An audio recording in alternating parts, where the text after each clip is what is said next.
All right, y'all, part 2. So, for those of you who missed part 1, this is my wife, Jen. Me? But watch part 1 because it's actually will help this one make sense more. We'll give you some deeper context here. We'll talk about how Jen and I met, how she's a midwife. We met through birth. Oh, man. Oh, I guess our dog wanted to say hi. She's been upstairs without us all day. Hi, baby girl. Hi, you. So we love you. Yeah, don't knock the camera over. Ooh. Okay, you can stay here. You go back onto your bed, okay? dinner in 30, okay? Dinner in 30 minutes. Go lay down for 30 minutes. This is parenting. Go. Go lay down for 30 Honey, minutes. I love you. I know. Go lay down. Let's just start. Okay. So, So we left off, we were talking about why you would wait to go to the hospital if you're having a hospital birth. like you wouldn't go immediately like, oh, I think I'm in labor. Let's get there right now. Bad idea. I mean, it could be a good idea if it brings you less anxiety. You were talking about that in the first video. Mm-hmm. If it calms your nervous system and so forth. If not, if that's not a big deal to you, maybe wait. Yeah. Like wait. So then let's talk about once you get to the hospital. You're there. You're there. Now, Jen's been to a lot of hospital births. Unfortunately, yes. And so maybe, what happens? We're there. Now what do we do? Oh, man. Okay, first I want to say that I was really going to births, 15 years ago. That's when I was really, in the birth world.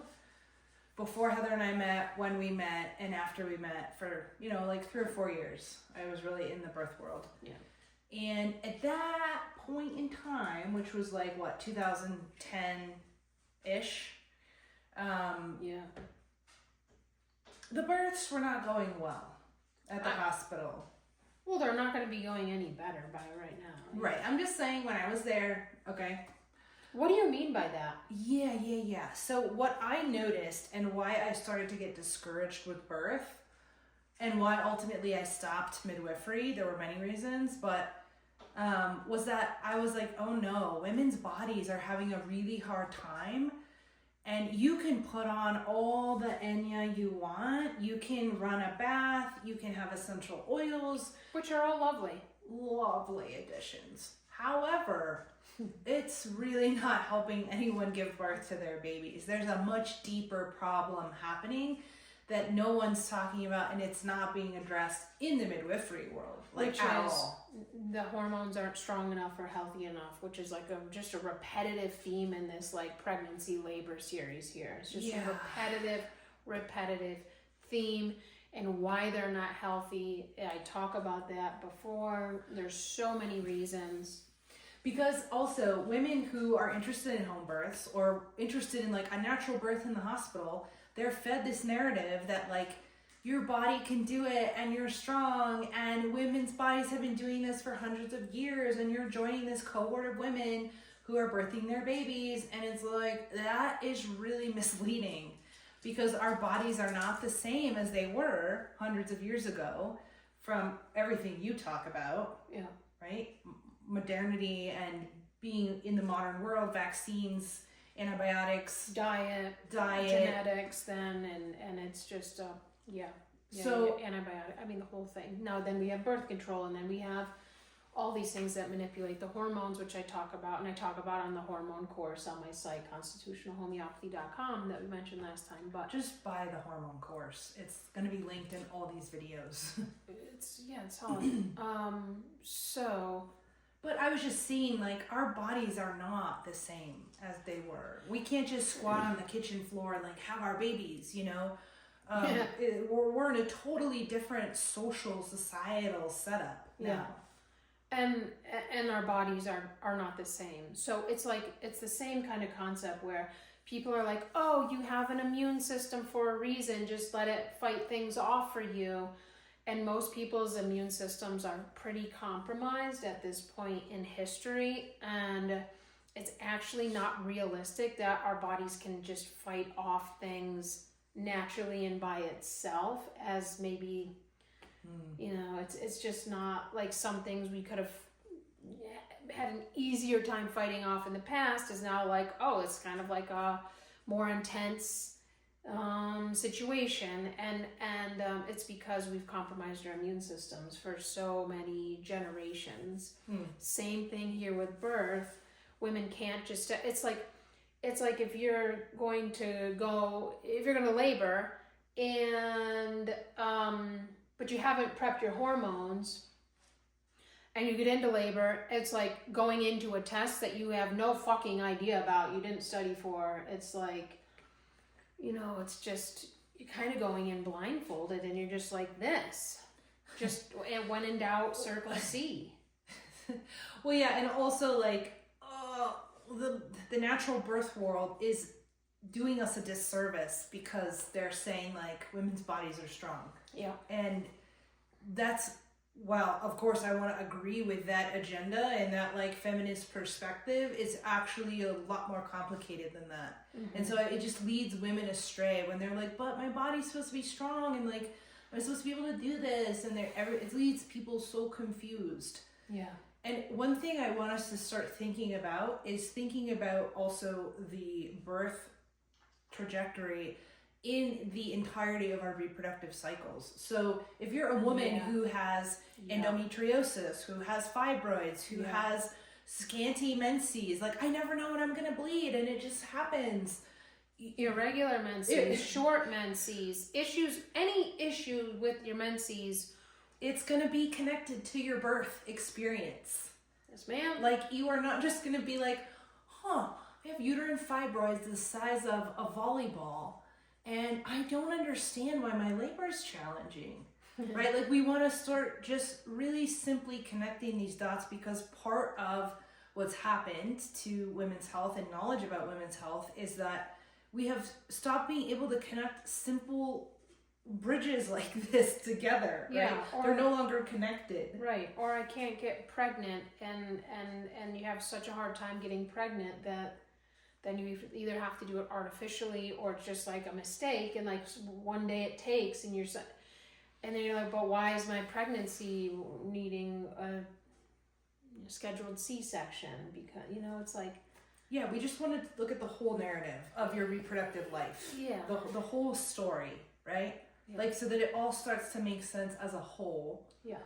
And you can know that, you know, if you have, uterine fibroids is so common, you know, if you have that, it's going to be really challenging to probably get pregnant, because there's nowhere for the fertilized egg to attach itself in the uterus, for example, right? Yeah. We just like, women I so often see women confused as to why there's trouble. Yeah. And we just, it's not that complicated. That's what I say. It's the same thing about why you're sick. It's really not. It's like people are like, oh, I don't know why you have this issue. It's like, this is so easy to figure out. If we just go back through history, then we can see all of the cards that lined up here to bring this condition or health struggle into play. It's like, it's so fucking easy. Yeah. I mean, it's really not that complicated. It's not. Yeah. And it's why, like, if you're trying to get pregnant, or you want to get pregnant, or you're thinking about getting pregnant, we want to really understand the context of your reproductive story. Yeah. So that you can know where to support yourself, you know, and that's what Heather's good at, you know, like. Yeah, that's what, if you come in for a session, like, that's what we're going to look at. We're going to go through that in serious detail to, like, so. And I think that's why I stopped going to births, was because I was like, Heather, and I'm not just saying this to, like, promote your work. Like, I should promote your work and your work should be promoted. But I'm also saying, like, you have to get to the root of the problem. You do. If you want to have, you know, a shot at maybe an enjoyable birth experience, right?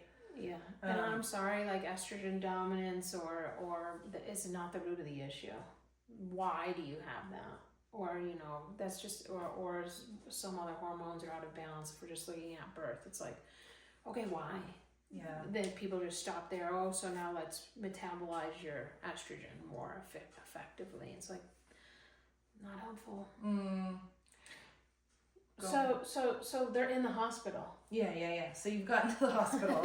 Sorry, guys. But this is what happens, I think, when we talk together, is that it just like inspires each other. It's good. It's real. Yeah. I hope you feel the same way. But okay, so you're in the hospital. So what happens? This is how we got here. What goes on then? Well, back when I was going to births, and again, I don't really know if anything's changed. I'm sure some things have changed, but I bet you not much has changed. Like better, more drugs. That's probably the only thing that's changed. But back when I would go, more vaccines. So the first thing that happens is you're gonna get strapped into monitors, right? Meaning it's going to limit your mobility. And what gets labor going but mobility, right? So all of a sudden you're strapped into a fetal monitor around your belly, and yes, you can take it off. They don't love when you take it off. You can do whatever the fuck you want, but they're going to strap you into a fetal monitor. They're going to take, your temperature. They're going to take your heart rate. They're going to start testing just you. Vitals, stuff like that. Vitals, yeah. They're going to get you checked in, so you're going to immediately kind of feel medicalized in that environment, which again, maybe you like that. It's totally fine. No judgment. But you just need to know that, like, when you watch women give birth unencumbered by medical equipment, they move their bodies, right? They move around a lot. They get on all fours. You squat, you stand, you lie down. And that position might change. Oh, this feels good now, and in like 3 contractions later, it's like, well, I want to actually be in this position now, or actually I want to get in a hot bath now. Yeah, it's kind of like sex, right? You have to know like what your body wants, what feels good, how you want to move, how you want to be, how you don't want to be. And in a hospital, right, you're going to feel less freedom to move in the way that your body wants to move, okay? Just going to say that. Yes. And I mean, you can do things in hospitals. You can take a bath. Oh, I've been in those bathrooms, and you did not want to take a bath in those bathrooms, okay? It smells like bleach. And it smells like a sterile environment, which, okay. It is. Great, they've sterilized it. Yeah, they've sterilized it. Great. However, it's not like da-da-da-da-da, it's no spa experience. It ain't no spa. Ain't no spa. You can bring a ball, you can bounce on it, but it's like you want to move your body when you're in labor. You need to move your body, okay? And this is another thing. Modern women don't move their bodies a ton, okay? So this could be helpful to start to do before you get into labor, because labor is very physical. It's very, very, very, very, very physical. Yeah, they want to strap you to the bed though, and just like he, push. Yeah, 1, 2, 3. Ice chips. That's like, what the fuck is that? So, oh my god, it does get me fired up. And me too. Listen, I'm not a woman that loves like exercise. Okay, I don't love it. It's not my thing. Heather loves it. It's Heather's thing. Yeah, but we are very physical. Yeah, because we're farmers. Farm and garden and walks and hiking and next year swimming and but really most people don't. They have desk jobs, or it's just not part of our culture to walk places, to right walk on a regular basis. I think walking is the best thing, but if you're going to prep your body for pregnancy, I'm going to do this physical plug: walk, hike, Pilates, squat. Now this is going to be kind of like, it's not really a conventional plug, but it's a little conventional. What's his name? The guy in San Francisco. He's really great, and he'll take you through stretches in a very active Kelly Starlett. in a very active way. It used to be the Ready State, but they've changed the name. And it's sports. It's like sports oriented, but just put that aside because it's very yoga. It's like the best thing I've ever done for my hips, my knees, my mobility, and literally fucking get a subscription to that for like $14 a month. This guy doesn't even, know me. It's like, there's no affiliate here. Zero. But